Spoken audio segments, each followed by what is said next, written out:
Salam alaikum, bonjour à toutes et à tous et bienvenue dans ce tout premier numéro de Casa sans frontières sur la Voix du Sud.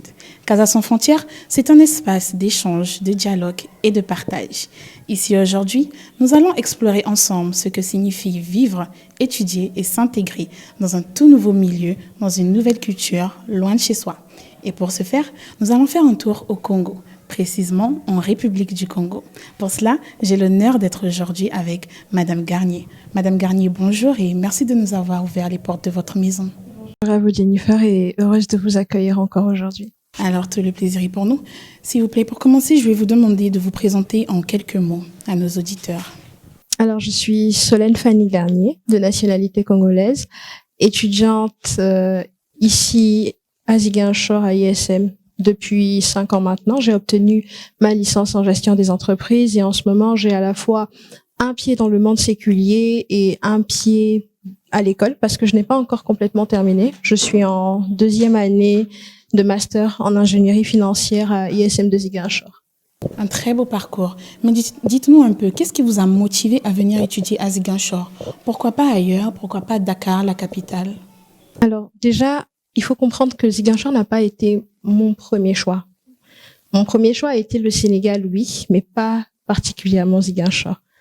Parce que s'il faille que je vous fasse un peu l'histoire de tout ça, du pourquoi, c'est que quand j'étais encore au Congo ayant obtenu mon bac, il y avait une série sénégalaise qui avait vraiment secoué le box-office. C'est Maîtresse d'un homme marié. Et en ce temps-là, c'était A+, qui était en train d'assurer la diffusion de cette série. Et en voyant les vidéos, les images, comment est-ce que la série montrait et vendait le Sénégal, je me suis dit, je n'ai pas besoin d'aller ailleurs. Parce que généralement, quand on termine le bac, on a pour intention d'aller en Europe, d'aller vraiment vers l'extérieur de l'Afrique et pas forcément en Afrique. Et moi, en voyant ça, je me suis dit, rien que pour la beauté de ce pays, il faut que j'y mette les pieds. Et de fil en aiguille, justement, je suis allée voir ma maman. Je lui ai dit, moi, je ne sais pas ce que toi, tu prévois pour moi après le bac, mais ce qui est sûr, c'est que moi, je veux aller étudier au Sénégal. Au début, elle n'était pas très enchantée de l'idée, mais après, elle s'est posée et puis elle a dit d'accord. La chose qui a été encore plus belle, c'est que j'ai mon grand-père qui est sénégalais, qui lui est sénégalais, qui a épousé une sénégalaise, mais qui aujourd'hui vit au Congo avec cette femme. Et ma mère m'a donc proposé d'aller le voir. On a essayé de discuter. Il m'a un peu, on va dire, vendu Ziguinchor parce que pour lui, Dakar n'était pas une ville propice aux études. Avec tout ce qu'on voit de Dakar, tout ce qu'on entend, pour lui, ce n'était pas un environnement sain et approprié pour permettre de continuer les études de façon concrète. Donc, c'est un peu ça. Et de ce que vous voyez à la télé, les images, dans les films et autres de la ville du Sénégal et à votre arrivée, est-ce que c'est pareil? Est-ce que la magie est toujours la même? Alors, la magie est toujours la même, je dirais, pour Dakar, très honnêtement. Parce que quand je suis arrivée, moi, j'ai pris un vol international pour arriver. Ça, c'est une toute autre histoire. Mais en arrivant ici, parce que je ne suis pas descendue dans Dakar, j'ai juste transité de l'aéroport de Dakar vers celui de Ziguinchor parce qu'en ce temps-là, Ziguinchor était encore actif en termes d'aéroport. Et quand je suis arrivée, je suis tombée des nues, tout simplement. J'ai dit, est-ce que c'est vraiment ce que j'ai vu à la télé? Mais bon, on va dire que l'histoire s'écrit doucement et on tombe amoureuse de cette ville. Et au préalable, avant, est-ce que vous avez déjà entendu parler de la ville de Ziguinchor avant qu'on puisse vous orienter vers ici? Certes, vous voyez le Sénégal et tout, mais Ziguinchor en elle-même? Alors non, pas du tout, parce que comme j'ai dit, ce n'est que mon grand-père qui, lui, est sénégalais qui m'a parlé de cette ville. Généralement, quand on est à l'extérieur, la seule idée qu'on a du Sénégal, c'est la capitale. Oui. Un peu comme tous les autres pays du monde. Une fois qu'on pense à un pays, on pense à sa capitale, on pense à tout ce qui tourne autour de sa capitale. Donc, les régions ne sont vraiment pas vendues à l'extérieur. Pas du tout. Donc, on va dire que pas du tout encore. Et lorsque vous êtes arrivé sur les lieux et tout, comment est-ce que vous avez trouvé Ziguinchor?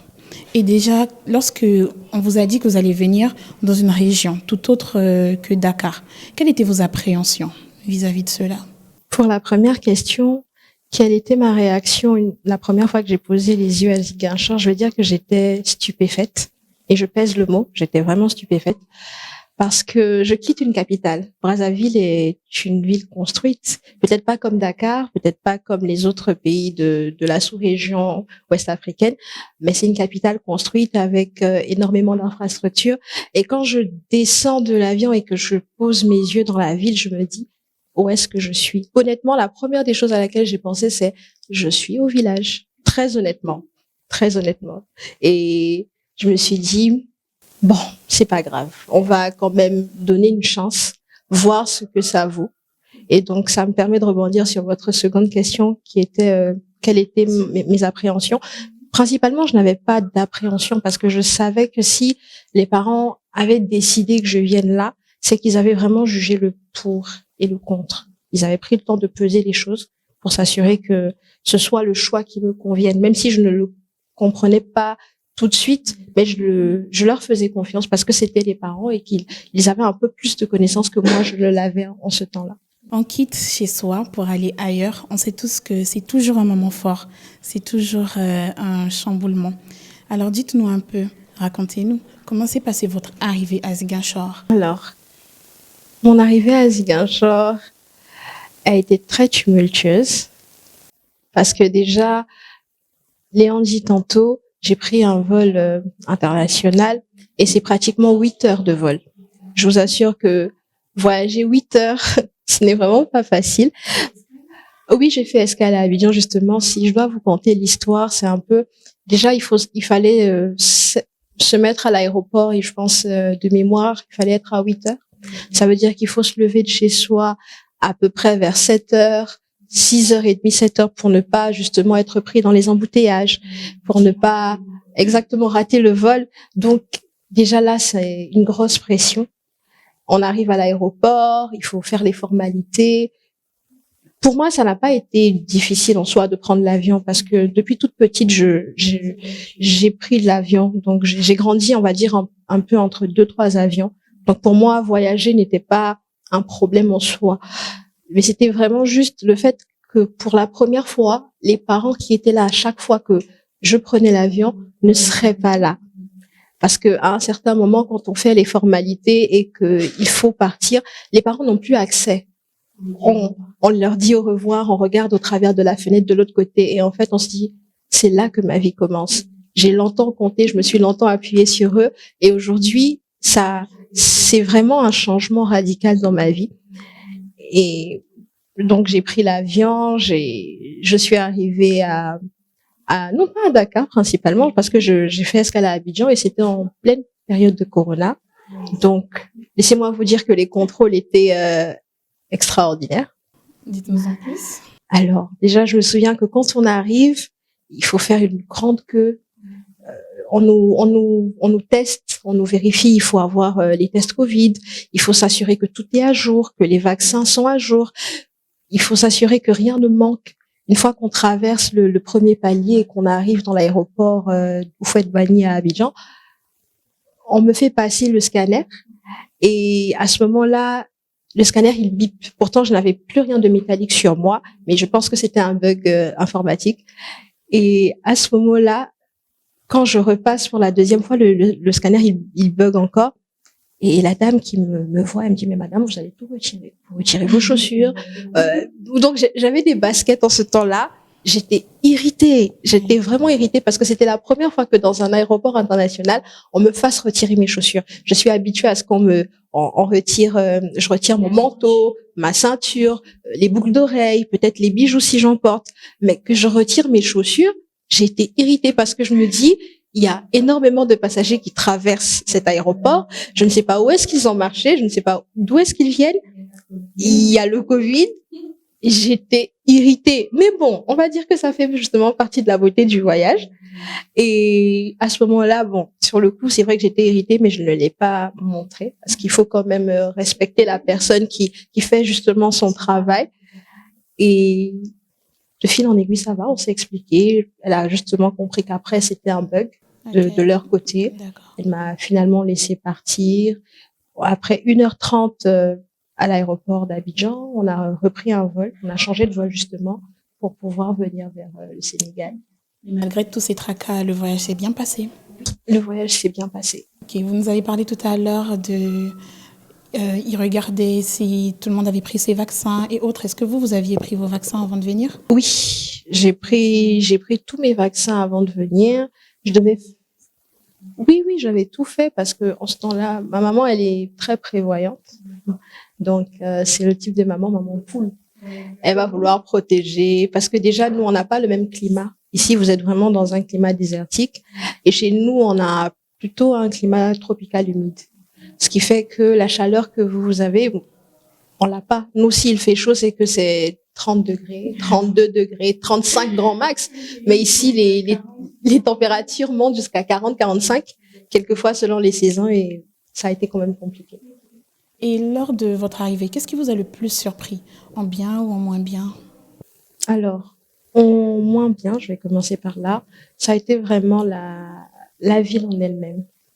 Parce que, comme je l'ai dit tantôt, j'ai eu l'impression de me retrouver dans un village. J'ai quitté une capitale, j'ai quitté le décor d'une capitale et je me retrouve là. Je ne me retrouve pas du tout parce que je me dis, où est-ce que j'ai mis les pieds? Et ça a été compliqué parce que j'aime manger. J'aime énormément manger. Et quand j'arrive à l'aéroport, la première des choses que je cherche, après avoir eu le choc, c'était est-ce que je vais trouver des pâtisseries? Est-ce que je vais trouver une pâtisserie? Parce que c'est la seule chose à laquelle je pensais. J'avais besoin de sucre, j'avais envie de manger du sucre. Donc, je me mets à regarder un peu partout, mes yeux farfouillent un peu partout. Et bon, finalement, on arrive à l'Insitoué et je trouve une pâtisserie et mon cœur s'est apaisé. Donc, ça, c'est ce qui m'a un peu surpris en moins bien. Et en bien, ça a été le contact avec l'une des premières personnes qui m'a fait ressentir la teranga sénégalaise. C'était ma logeuse. Elle s'appelle Madame Diallo. Et ça a été la première personne qui m'a vraiment montré que je peux être loin de chez moi, mais je suis quand même chez moi. Et ça m'a vraiment marqué. Ça a été l'une des choses qui, dans mon mental, je me suis dit, OK, je vais pas avoir les choses auxquelles je m'imaginais premièrement. Je suis bien. Ça va être une belle année. Ça va être quelque chose de bien. Je vais aimer ce pays encore plus que je ne l'aimais déjà. Une maman pour vous, disons. Une maman, une grande sœur. On va dire une grande sœur. Parce qu'elle était très jeune. En tout cas, j'ai dit, je suis là depuis 5 ans. Donc, 5 ans, ça fait 2020, pratiquement. Quand je suis arrivée, elle m'a accueillie, elle m'a ouvert les portes de sa maison. Elle m'a vraiment prise comme sous son aile, comme une des siennes.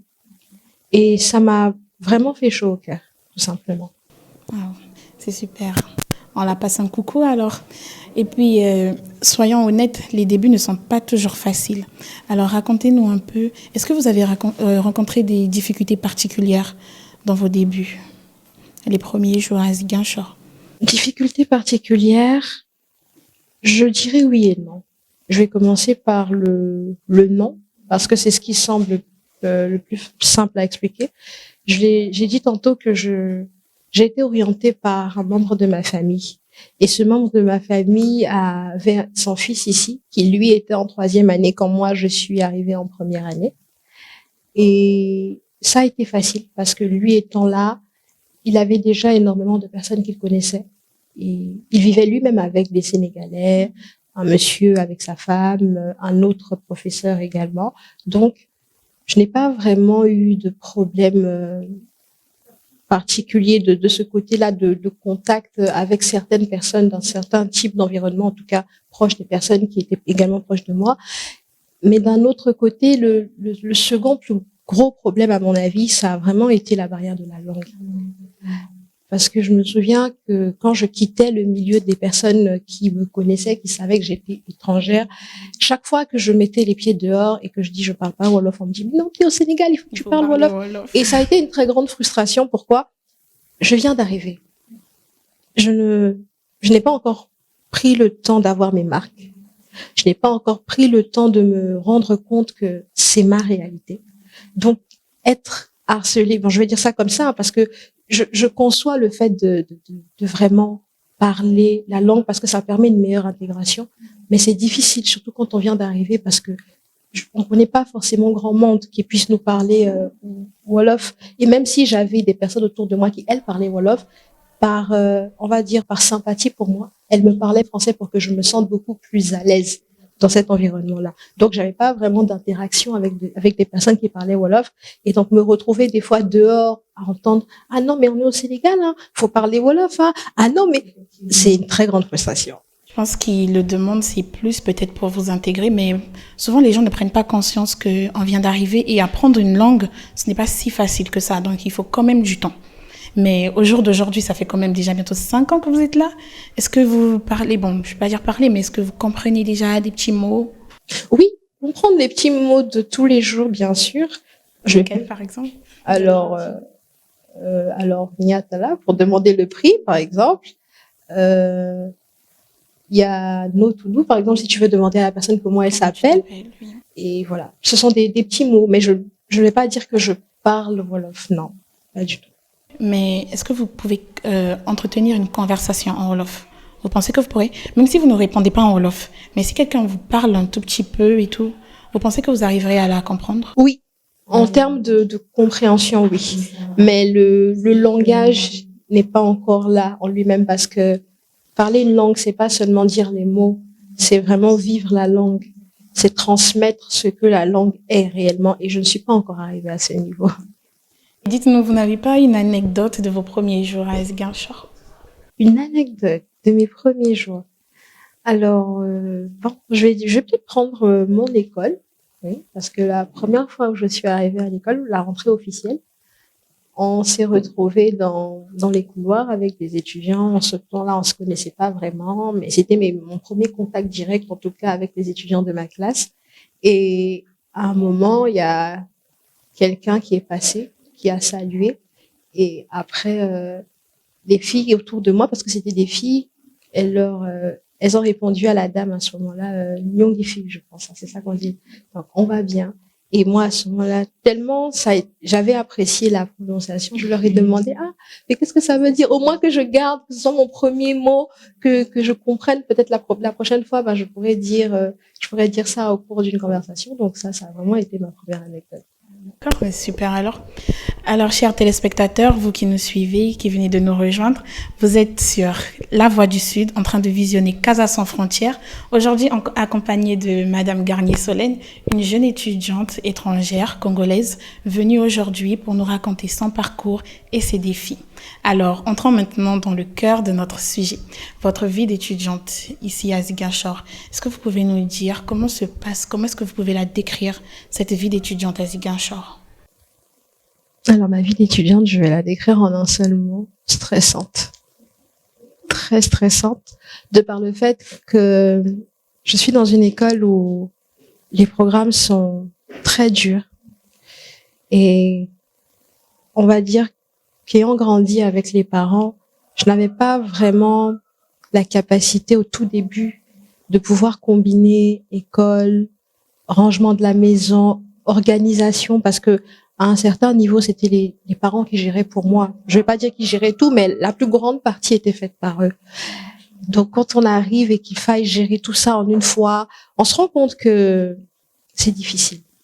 C'est difficile parce que déjà les cours, je me souviens, en première, deuxième, troisième année, je passais des nuits pratiquement blanches. Au-delà de ça, des fois, on peut dormir à 3 heures du matin. Il faut dormir à 3 heures du matin parce qu'il faut avoir le temps d'étudier, il faut avoir le temps de comprendre ce qu'on fait, il faut avoir le temps de se parfaire aussi en tant que personne. Et ça a été très compliqué. Comment vous avez vécu ce changement-là?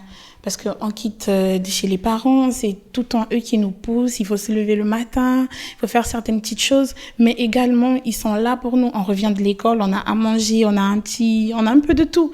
Mais là, vous vous retrouvez dans un monde où vous êtes, disons, pratiquement seul. Comment est-ce que vous avez pu vous en sortir vis-à-vis de ça? Alors, j'y suis arrivée avec beaucoup de patience, des larmes aussi, et énormément d'aide, très franchement. L'aide dans la mesure où, par exemple, vous parliez des repas. Comme j'ai dit, ma logeuse, c'était vraiment quelqu'un de très humain. Et en ce temps-là, quand elle sentait que je descendais les cours, elle envoyait forcément quelque chose pour moi.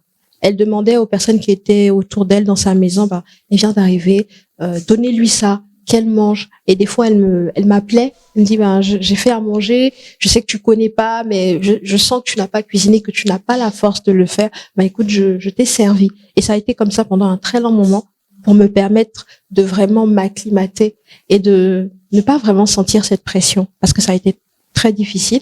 Ça, c'est une partie assez facile. La seconde partie, quand j'ai dit les larmes, j'ai beaucoup pleuré parce que de mémoire, je me souviens qu'à un moment, j'ai appelé ma maman. Je lui ai dit, je veux rentrer. Je lui ai dit, non. Je lui ai dit, je veux pas, je veux plus rester ici, c'est trop difficile. Tu allies vie universitaire, tu allies vie privée, et c'est complètement différent parce que on se rend compte que le lycée, le collège, les cycles précédents n'ont rien à voir avec le cycle universitaire, et c'est un très grand changement, un bouleversement, et ça a été difficile. Ça a été très difficile. Du courage à vous. Et aujourd'hui, ça fait déjà 5 ans que vous êtes là, vous vous en sortez mieux? Oui, bien sûr. Ça va mieux. Je vais beaucoup mieux aujourd'hui parce qu'aujourd'hui, j'ai pu trouver un équilibre. On apprend à gérer avec le temps parce que justement, ça prouve qu'on grandit, ça prouve qu'on mûrit. On apprend à mieux gérer son temps, mieux gérer son emploi du temps, mieux gérer les relations, mieux gérer toutes les personnes qui nous entourent également, et ça va mieux. Alors, vous avez dit que vous faisiez des nuits blanches et tout, que ce n'était pas facile. Mais de ce qu'on entend sur les réseaux, on dit que ISM, c'est plus une école festive, il y a plus d'ambiance et tout que des études. Est-ce la vérité, est-ce là ou bien? Alors, moi, pour ma part, je ne le pense pas ainsi. Et moi, là, je vais parler vraiment pour ISM Ziguinchor, parce que je précise, je suis à ISM Ziguinchor, je n'ai pas eu à aller vers les autres campus, mais je pense qu'étant un groupe, ils fonctionnent de la même manière. Donc moi, je vais démentir ce qui est peut-être conçu faussement par les autres. ISM ne rigole pas, en toute franchise. Ça travaille. Pour avoir été et pour y être encore, c'est très dur. C'est vrai qu'il y a des activités qui sont menées de façon extérieure, justement pour pallier on va dire, au programme chargé, parce qu'à un moment, on ne peut pas faire qu'étudier dans la vie. Le cerveau a besoin de repos. Donc, on va dire qu'ils ont trouvé le juste milieu entre les études et la décompression. Mais rassurez-vous, pour avoir frôlé le burn-out dans cette école, c'était corsé. Et lorsque vous étiez à l'école et autres, est-ce que c'est difficile de se faire des amis ou c'est plutôt facile, l'intégration? Alors, pour ma part, ça a été plus ou moins facile, très franchement, parce que j'ai eu une classe très accueillante. Et d'ailleurs, j'étais pas la seule étrangère de ma promo. J'ai eu un Burundais, j'ai eu une Camerounaise, j'ai eu des Bissau-Guinéens. Donc, ça a été vraiment un brassage qui a fait en sorte que je ne me sente pas lésée. Et au-delà de ça, comme je l'ai dit tantôt, mes camarades de promo étaient vraiment des personnes très humaines. Elles étaient vraiment filles comme garçons. Hein. En tout cas, tout le monde était très accueillant, très chaleureux. Tout le monde voulait me montrer qu'en fait, je n'ai pas besoin de me dire je vais devoir retourner, que le Sénégal c'est mon pays, tout comme le Congo est mon pays. Je dis aujourd'hui le Congo est le pays qui m'a vu naître, mais le Sénégal est le pays qui aujourd'hui m'a fait grandir et qui m'a beaucoup apporté. Okay. Et est-ce différent de vos universités au pays? Oui, parce qu'au Congo, pour être honnête, le cycle universitaire n'est pas très bien ficelé. Bon, là, je parle d'une réalité d'il y a 5 ans, hein, parce que je rappelle, j'ai quitté le Congo il y a 5 ans. Donc là, je parle que de ce que je sais. Peut-être que les choses ont pu et dû évoluer avec le temps, mais ça, je ne peux pas en dire plus. Mais c'est très différent parce que généralement, les études universitaires ne sont pas, on va dire, très hautes. Très hautes. Aujourd'hui, il y a énormément de difficultés pour les étudiants à passer leurs examens. Il y a énormément de difficultés dans les universités. Et par exemple, j'avais une amie qui aujourd'hui elle est en France, mais elle a étudié, elle était en licence de droit, en fac de droit. C'était une personne très assidue à l'école. Elle ne ratait aucun cours. Tout allait bien. Elle faisait ses devoirs. Tout, elle composait. Rien ne manquait. Mais à chaque semestre, on lui disait qu'il fallait passer en rattrapage parce qu'elle n'avait pas de notes. Parce qu'elle n'avait pas de notes. Pourtant, elle prenait ses notes et elle allait montrer, justement, mais j'ai composé, j'y étais. Comment vous me dites que je n'ai pas de notes? On lui dit non, que tu n'as pas de notes. Et ça a été comme ça sur plusieurs années. Ça a été très difficile. Mais bon, voilà. On pense qu'aujourd'hui, ça change. Et en tant qu'étudiante, on voit souvent les étudiantes faire des petits commerces, des petits business. Et vous nous l'avez dit au départ aussi, vous êtes un peu dans le monde séculier. Qu'est-ce que vous faites, vous, pour avoir un petit quelque chose pour arrondir les fins de mois? Je jongle.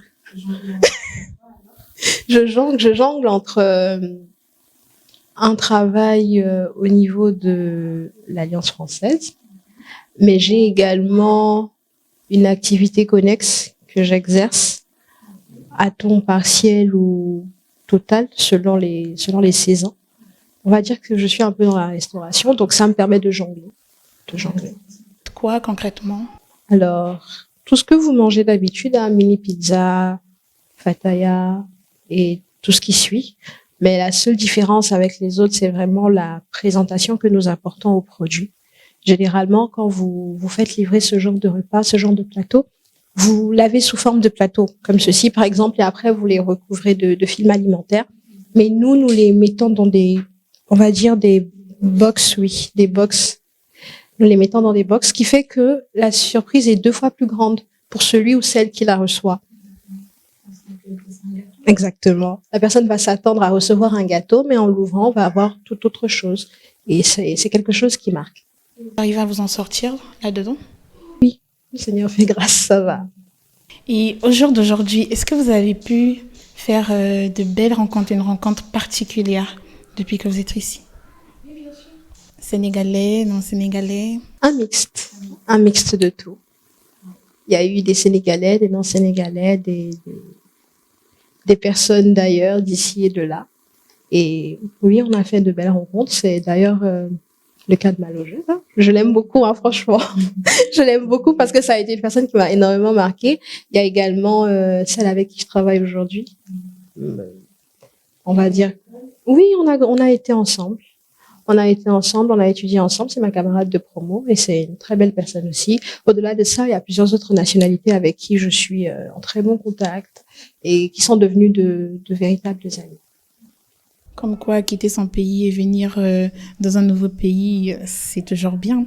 Et au-delà des études, il y a également la vie associative, la découverte de nouvelles cultures. Alors dites-nous, qu'est-ce que vous avez découvert depuis que vous êtes ici, comme culture sénégalaise? Alors, culture sénégalaise, j'ai découvert beaucoup de choses. Je pense le mbala, c'est culturel. Je pense que ça peut rentrer dans la culture. Oui, il y a ça. Il y a le mbala, par exemple. Je sais pas danser, mais j'ai découvert parce que c'est un rythme très dansant et c'est quelque chose d'intéressant. Il y a aussi des plats sénégalais. Oui, bien sûr. Le tchèp, le mafé, tout ce qui s'ensuit. Oui. Je dirais pas à la perfection comme une Sénégalaise, mais je ne me défends pas mal. Ça va. On va pas dire que je suis nulle, quoi. Ça va. Et vous les préparez bien quand même. Et quels sont les plats que vous cuisinez? Des plats sénégalais que vous savez faire? Il y a le tchèp, le mafé, le tchèp au poisson, le tchèp au poulet. Il y a le yassa. Yes. Il y a tous ces petits plats qui aujourd'hui font partie de moi, mon alimentation aussi. En parlant de ces petits plats, déjà dites-nous un peu, quel est le plat national du Congo? Alors le plat national de chez moi, il s'appelle le sakasaka. C'est, on va dire, une variante de l'étojaï ici, parce que ce sont des feuilles de manioc qui sont cuites de la même manière que l'étojaï, mais la préparation en soi de manière définitive est différente. Parce qu'ici, de ce que j'ai vu, vous y mettez de la viande, alors que chez nous, on met pas de viande. C'est principalement du poisson, tout ce qui s'ensuit et tout, mais c'est à peu près la même chose. La gastronomie congolaise, est-ce que vous arrivez à la retrouver ici? Est-ce que lorsque vous allez au marché, il y a des petits aliments que vous retrouvez ici pour retrouver un peu les plats de chez vous? En partie, pas totalement, en partie. En tout cas, ça s'est fait avec le temps, la découverte de ce que j'ai chez moi et que je peux retrouver ici. Ça s'est fait avec le temps parce qu'au début, quand je suis arrivée, c'est l'une des raisons pour lesquelles j'ai voulu rentrer parce que j'arrivais pas à manger comme chez moi. Ici, vous mangez énormément de plats à base de riz et c'est très difficile pour une personne qui est habituée à une très grande variété de plats autres que le riz. Pour vous donner un exemple, chez nous, on a du manioc qu'on transforme en farine de manioc. On en fait des bâtons de manioc. On a de la banane plantain. On a l'igname, oui. On a des feuilles comestibles également. Et ici, ça a été très difficile. Mais au fur et à mesure, en découvrant les marchés de temps en temps, je peux trouver des variantes. Ce qui fait que dès que je vois ça, je n'hésite pas, que j'ai de l'argent ou pas, je prends et puis je stocke. Et lorsque vous faites vos courses, on dit souvent, lorsqu'on vient d'ailleurs, lorsqu'on est étrangère et qu'on parle pas peut-être très bien la langue, faire des courses, ça revient un peu difficile, que les prix, on hausse les prix. Est-ce que ça a été le cas pour vous? Alors non, pas du tout. Pourquoi? Parce que à mes débuts, je n'ai jamais été seule au marché. J'ai toujours été accompagnée. Comme je l'ai dit tantôt, j'avais quelqu'un qui était là avec moi et cette personne vivait avec une famille. Donc, la femme de cette famille m'aidait énormément. C'est elle qui m'accompagnait au marché, c'est elle qui m'aidait à faire mes courses. Et ce qui fait qu'au fur et à mesure, j'ai compris comment ça fonctionnait. J'ai un peu su comment marchander les prix ici. Ce qui fait que je n'ai pas vraiment eu de difficultés. Et aujourd'hui encore, je me fais toujours accompagner. Et dites-moi, est-ce que vous avez eu des chocs culturels? Et si oui, sur quoi? Oui, choc culturel, ça a été l'une des choses que j'ai le plus mal vécu parce que ici, par exemple, pour vous donner une petite idée de ce à quoi j'ai fait face, ici, quand on veut dire la vérité à quelqu'un, on trouve le moyen de la camoufler. Ok? On enjolive la vérité pour ne pas blesser la personne, sous prétexte que il faut la protéger. Chez moi, par exemple, ça s'appelle de l'hypocrisie. Chez moi, ça, c'est conçu et vu comme de l'hypocrisie. Chez moi, on dit, quand tu aimes la personne, tu lui dis les choses. Tu ne vas pas lui dire pour la blesser, bien sûr, c'est pas pour aller lui faire du mal, mais dis-lui la vérité. Parce que si tu es son ami, tu dois être en mesure de lui faire face et d'être son miroir. Et ici, c'est quelque chose qui, moi, m'a beaucoup marqué parce que quand j'abordais les choses de cet angle-là dans lequel j'ai grandi, de dire les choses telles qu'elles sont. Tu m'as fait quelque chose, je te le dis, on en discute et ça passe. J'ai été confrontée à énormément on va dire de non, mais on fait pas ça, de non, mais c'est pas comme ça. Et pour moi, c'est difficile. Je vais pas dire c'était parce que ça l'est toujours. C'est très difficile parce que culturellement, j'ai grandi dans cet environnement où on se dit la vérité, cache, comme ça. Tu me dis, je te dis, et après on s'arrange. Mais ici, c'est vraiment le fais doucement, vas-y doucement, elle est sensible, la choque pas, vas-y. Ou des fois même on le dit pas, il y a des vérités. Peut-être que c'est la façon douce de dire les choses. Justement, c'est pour ça que je dis que pour moi, c'est vraiment un très grand choc culturel. Parce que chez moi, je ne dis pas que on fait ça pour blesser, mais comme j'ai dit, il y a des choses qui doivent pouvoir être dites, surtout si tu tiens à la personne. Et ici, c'est un peu en soum-soum, vous voyez, vous cachez, vous faites l'escargot, et après, vous faites les petites rapaces à côté pour parler. Non, chez moi, je connais pas. Et ça a été quelque chose de très difficile à assimiler. Et on parle un peu du Congo. Le Congo, on sait tous que c'est un pays festif et tout. Est-ce que vous retrouvez ce côté-là ici? Ce côté festif, ambiance? Non, pas du tout. Pas du tout. Peut-être à Dakar, parce qu'aujourd'hui, Dakar est devenu très cosmopolite. Dakar c'est un mélange de plein de nationalités, du Congo, du Gabon, du Cameroun, de l'Afrique centrale. Aujourd'hui, l'Afrique centrale est à Dakar.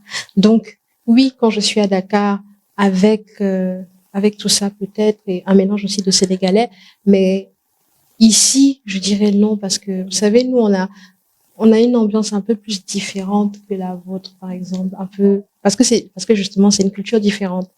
Mais, on va dire, une Congolaise dans un environnement sénégalais se retrouve pas forcément tout de suite, oui. Je pense que ça viendra.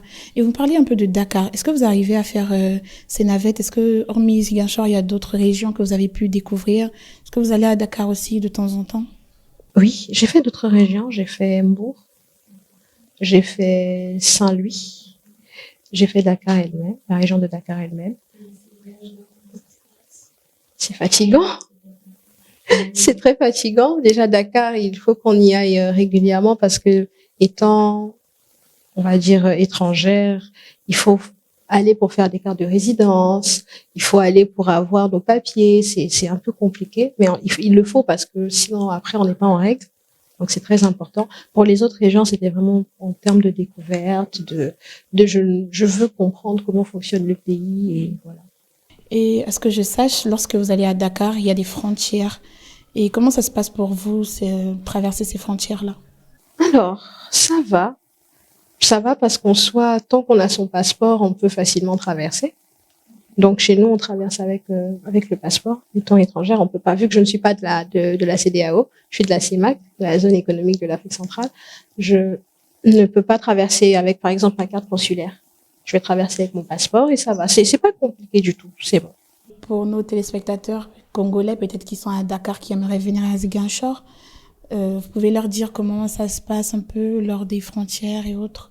Vous n'avez rien à payer, vous présentez juste votre passeport et vous passez. Bien sûr qu'il faut payer parce que déjà il n'y a pas que la voie terrestre qui mène à Ziguinchor. Il y a la voie maritime. Oui, il y a la voie maritime. Ben, il y a le fleuve Casamance qui est là. Donc on prend le bateau. Le bateau, il a des jours précis dans lesquels il quitte Dakar et il vient à Ziguinchor et il repart de Ziguinchor pour Dakar de nouveau. Il y a ça. Il y a les Demdjik. Et arriver aux frontières, c'est 1000 francs par frontière. Parce que, 1000 francs, 2000, hein, parce que ça dépend des frontières. 1000 francs, 2000 par frontière. Si c'est votre premier passage, vous payerez un peu plus à la frontière de la Gambie, à peu près 5000 francs. Mais après, pour les autres fois, c'est 1000 francs, 2000, 1000 francs, 2000. Bien sûr. Après, il y a l'avenir. Alors, dites-nous, quels sont vos projets d'avenir après vos études ici? Qu'est-ce que vous comptez faire? Premièrement, déjà, c'est approfondir le domaine dans lequel j'étudie. Parce que je l'ai dit tantôt, j'étudie l'ingénierie financière. Donc, déjà, m'approfondir là-dessus, devenir, on va dire, une tête. Parce que j'aime étudier et je n'aime pas faire les choses à moitié. Il y a ça, il y a également le fait d'étendre ce que je fais aujourd'hui en termes de business dans les différentes régions, pas seulement Ziguinchor, vraiment aller vers les régions parce que je ne vise pas Dakar. En tout cas, aucune capitale de la sous-région. Donc, on va dire que ce sont les deux premières priorités. Ah, d'accord. Et dites-nous, si vous devriez donner un conseil à, disons, un étranger qui aimerait venir à Ziguinchor, que lui diriez-vous? De rester ouvert. Que Ziguinchor est une belle ville. Que ça peut être choquant, parce que surtout si on vient d'une capitale comme moi, mais que Ziguinchor et le Sénégal sont très beaux. Et que si vraiment on veut ressentir la chaleur de la teranga sénégalaise, il faut pas aller à Dakar. Il faut venir dans les régions. Je ne parle pas forcément de Ziguinchor, toutes les autres régions. Je pense que là, on sent beaucoup plus l'âme du Sénégal, parce que je le rappelle, pour moi, aujourd'hui, Dakar est devenu trop cosmopolite. Donc voilà. Ok, avant de vous demander votre dernier mot, est-ce que vous pouvez nous dire une petite phrase en lingala? C'est le lingala, n'est-ce pas? Vous pouvez nous dire une petite phrase en lingala et nos internautes nous donneront la signification dans les commentaires. Alors, naevi que boza batabalamu et j'espère qu'un jour boroyaka awa pona kotala biso pona komona ndenge mboka na biso eza bosepela nango. Donc voilà. Merci beaucoup. Vous pouvez nous donner un dernier mot, s'il vous plaît? Et merci à vous. Merci d'avoir honoré, en tout cas, ma maison. Merci parce que chez nous, on dit une maison qui reçoit est une maison qui est bénie. Donc, merci à vous, merci à toute votre équipe et merci encore une fois. Alors, merci infiniment à notre invité du jour. On comprend à travers ses propos que partir loin de chez soi n'est pas toujours chose facile, mais que cela ouvre les portes à une très grande richesse culturelle et à de nouvelles rencontres. Je tiens également à remercier notre équipe qui se cache dans l'ombre, ceux qui sont derrière les caméras, à la régie et à la technique. Un grand big up à vous et merci également à Amidou Dio Oro. Je ne vais pas terminer sans pour autant remercier également encore notre très charmante dame, Garnier Solène, une jeune étudiante étrangère congolaise. Alors, je vous donne rendez-vous très bientôt pour un prochain numéro. C'était Jennifer Peace. Restez très curieux et ouverts au monde. À très bientôt.